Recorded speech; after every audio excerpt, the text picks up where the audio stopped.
so messed up because like they are literally raised that, oh, you are a man, you are the leader, you're the one that has to take control. Your wife, she has to submit to you and like do exactly what you say. Like everything like has to be like according to your word and your word only. So whenever when people hear that, they just mistake it as that. And that's still a perversion of our system. And we are going to be... One way to look at submission. No, that's next week's question. Okay, I'm sorry, I'll not say it. She just brought it up. But that is what we're going to be talking about. But the way you look at submission, only powerful things can submit. Yeah. And the problem we have is we demean that. And but that's like the culture. Like some people don't follow that. That's not submission.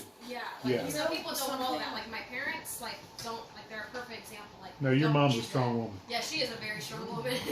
But some people still believe that and follow that through. You know something else I've noticed, like growing up more around like, so my family on my dad's side lives in Orange, Texas, which is like. I'm like when I'm there, I'm like the only somewhat liberal person within like a 500-mile radius, you know. And so they really like they talk about the Bible a lot, and they're a pretty good example of understanding a mutual respect within a marriage. But around their friends and their colleagues, I do notice that it's considered like somewhat socially unacceptable to show any sort of affection and true care and respect for your wife. Like it's almost as if you don't put yourself in a higher standing than your wife, like you're kind of looked at as weak and fragile. Wow. And so this is all, I mean, it's perfect because it meshes with this idea that this is all just a perversion of the system that God had set in place. God had a purpose for all of it. And so just because, and you know, don't get me wrong, this is correct. We need to have man and we need to have woman and they need to be together. But just because you have the two pieces of the puzzle does not mean it is instantly right. Because man, when he is together with woman, he has a job. He is supposed to love her like Christ loves the church. And that means that when she submits to him, it is submission and not slavery. That is an important thing that comes into our culture that people don't realize. The woman, just because she's with the man, doesn't mean this illustration is perfect and right. She has a job. She is to submit to her husband like Christ submits to the church. And that does not always look like being a small, fragile caterpillar. Did you say caterpillar? Yes. Sometimes it looks like being a powerful butterfly, because if you look at butterflies, often they have incredibly vibrant, strong colors just splattered all over them. And they're beautiful creatures, but they're strong creatures. And so it's this idea that this is right, but there is more that needs to be done. Look at the Proverbs 31 woman. Yeah. I just want to have some statistics for you guys to close us out, just some things you can think about if you're this type of person. The first one being, you know, talking about fatherless homes and the effect that that has on somebody. It is proven that in a home without a father, a child is, I believe it's 3 times more likely to end up in prison. Specifically males are more likely to end up in prison. Can we add to that? It's father or they call them, it's fatherless or non-present fathers. They may be in the home, but they're not there. 28% of youths, and this is where it gets a little bit serious. 28% of youths between the ages of 14 and 17 report that they have been sexually victimized. That means if you look in this room, I think the oldest one of us is 21, 20, somewhere in there. 23. I'm the oldest. 23. That in this room, a little over a quarter of us, right, statistically speaking, for the example, would be able to say that we were sexually victimized as children.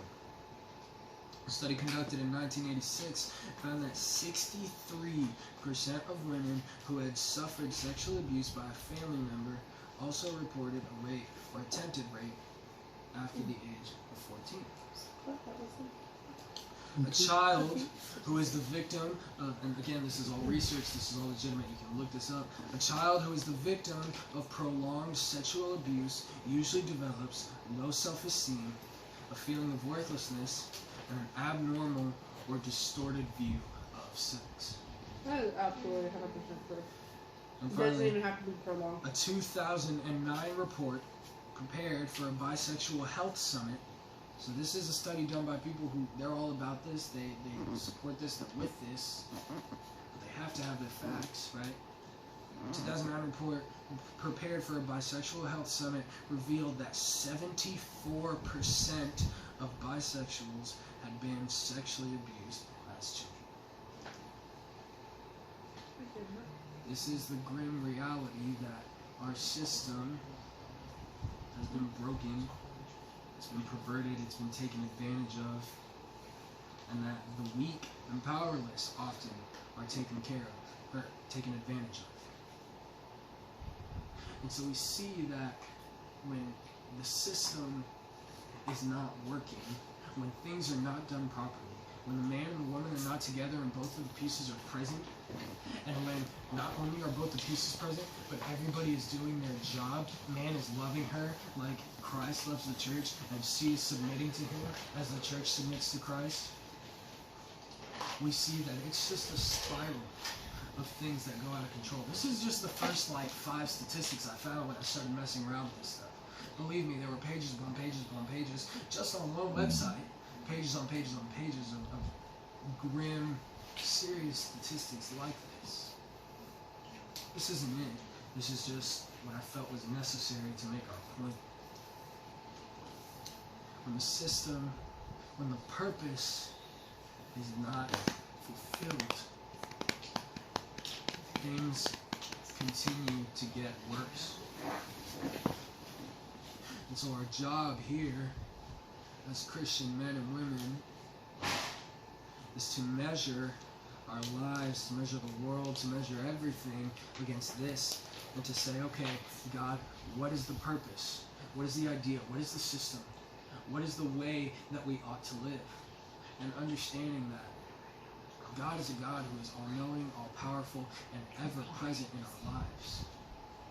And that if anybody's going to know best, it's going to be Him, even if it doesn't make all that much sense. Even if we still have questions, even if we still don't understand, right, the lesson we talked about last week, He is still the God who never changes. And on top of Him never changing, here's what never changes: His qualities, which means that His love for you as an individual, His love for me, His love for all of us, His love for everybody out there, His love for the entire homosexual community, for the bisexual community, for the community that's questioning, for the community that is struggling with their gender identity, His love for them is the same. It is unmatched, it is unchanged, and it doesn't vary from person to person. It's exactly the same.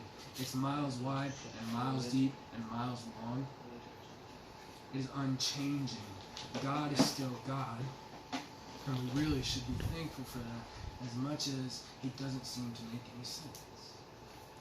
Back on the judgment thing, this has to do with what you just said. Back on the judgment thing, like, we all have our sins. Like, so, let's pretend everyone had a name tag, okay? And your biggest sin that is either seen by the eye or not seen by the eye was your name, sitting right here. That doesn't define you, number one. Jesus does. Number two, that's their name tag. Like, and Jesus doesn't see it any different. Like, if I'm a dirty rag, and they're a dirty rag, the level of dirtiness doesn't matter.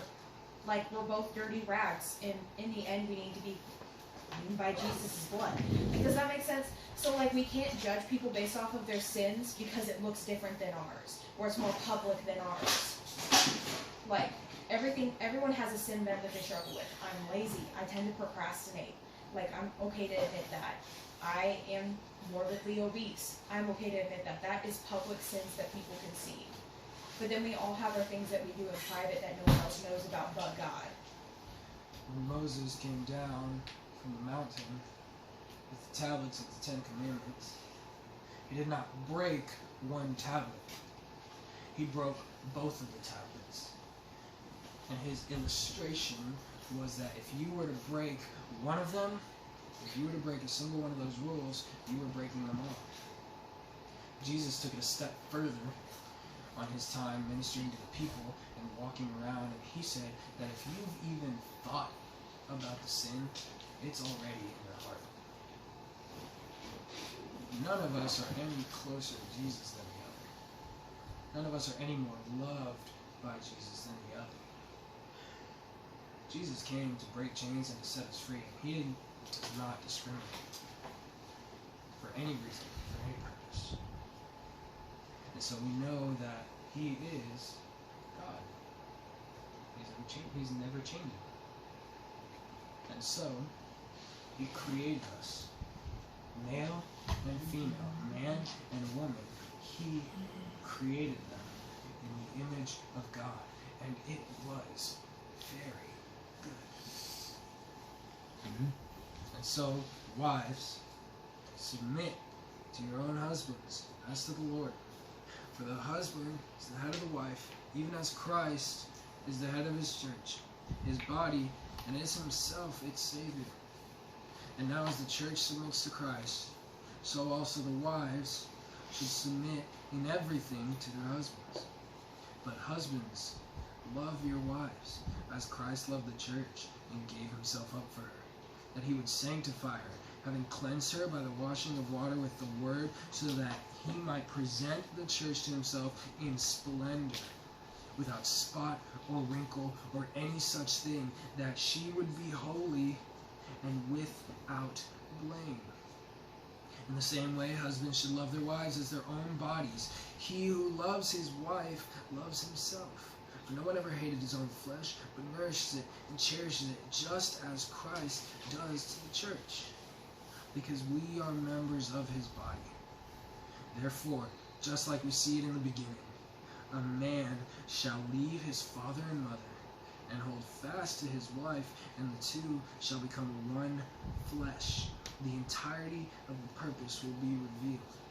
This mystery is profound, and I am saying that it refers to Christ and to the church. However, let each one of you love his wife as himself, and let the wife see that and respect her husband. This is God's way. Let's pray. Father, we just come to you right now, and we thank you for the ability and the opportunity to be able to have been here tonight, God, to just dive into your word and see what it is that you have for us. And so, God, as we leave here tonight, help us not forget your word, God, and help us not forget your purpose for our lives. But help us to give into everything that you are, God, and love you completely and entirely without abandon the same way that you have loved us, God. Help each of us step into our roles, and no matter what the past may look like, no matter what chains we feel may be holding us, no matter what weights we feel like we may be carrying, that we throw it all off and run with perseverance the race that is marked before us, God, so that we can ultimately end up being holy and sanctified by your word. Lord, we love you and we thank you, and these things we pray in your son's name.